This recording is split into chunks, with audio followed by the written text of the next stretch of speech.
আপনারা জানেন যে 10 তারিখ, এই মাসের 10 তারিখ 10/1/2026 একটি নৃশংস হত্যাকাণ্ড হয়েছে কুশারহাটের ওখানে। সেদিন মিলন মেলা চলছিল কুশারহাটে। আপনারা জানেন একটা ঐতিহ্যবাহী মেলা, যেটি আমাদের বর্ডার লাইনের ওইদিকে যে একটি মাজার রয়েছে, সেই মাজারে একটা খুব বড় মেলা হয়। তা আমরা সেদিন সবাই, আমি, সিআই সাহেব, বড়বাবু, নয়ারহাট ফাঁড়ির বড়বাবু, সবাই সেদিন ওইখানেই ছিলাম। তা ওখানে থাকাকালীনই আমাদের কাছে খবর আসে যে একটি বডি পাওয়া গেছে এবং সম্ভবত একটি আনন্যাচারাল ডেথ ঘটেছে। তো আমরা সঙ্গে সঙ্গে সেখানে যাই। সেখানে যাওয়ার পর বডি তোলা হয় এবং বডি তোলা হওয়ার পর দেখা যায় যে খুব নৃশংসভাবে হত্যাটি করা হয়েছে। গলা এবং ঘাড় উভয় জায়গাতেই আমরা একাধিক কাটমার্ক পাই এবং খুব বীভৎসভাবে এই হত্যাটি হয়েছে।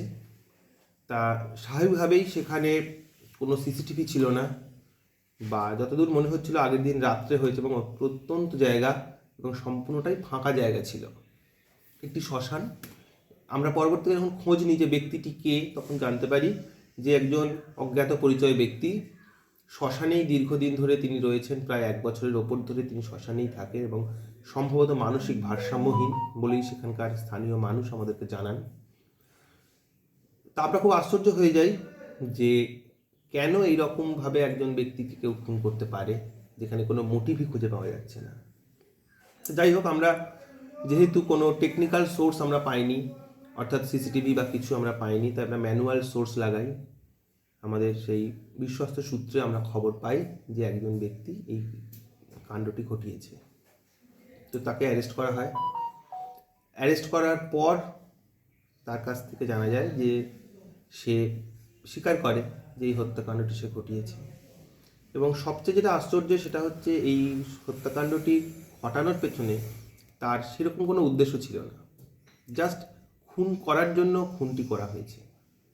এবং কিছুটা সে অত্যন্ত নেশাগ্রস্ত অবস্থায় থাকে এবং নেশার জন্য তাকে বহুবার রিহ্যাবেও পাঠাতে হয়েছিল আগে অতীতে। এবারে পরবর্তীকালে বিভিন্ন সাক্ষীর মাধ্যমে আমরা এটা জানতে পারি যে সে বডিটি নিয়ে আসে এবং নিয়ে আসার বডিটি মানে হত্যা করবার পর সে মৃতদেহটিকে সঙ্গে করে তার বাড়ির পাশে নিয়ে আসে এবং একটি কলতলায় সেই মৃতদেহটিকে পরিষ্কার করে। এবং প্রত্যক্ষদর্শী কিছু ব্যক্তির কথার থেকে জানতে পারি যে তার নাকি উদ্দেশ্য ছিল সেই মৃতদেহটিকে খাওয়ার, অর্থাৎ ক্যানিবালিজম বলতে যা বোঝায়, সেই ক্যানিবালিজমের কিছু বৈশিষ্ট্য এখানে পাওয়া যাচ্ছে। এটি অত্যন্ত রেয়ার একটি অপরাধ এবং সেই রকম অপরাধ এখানে সংঘটিত হয়েছে বলে আমরা মনে করছি। আরও তদন্ত চলছে এই ব্যাপারে। এই হচ্ছে ব্যাপার।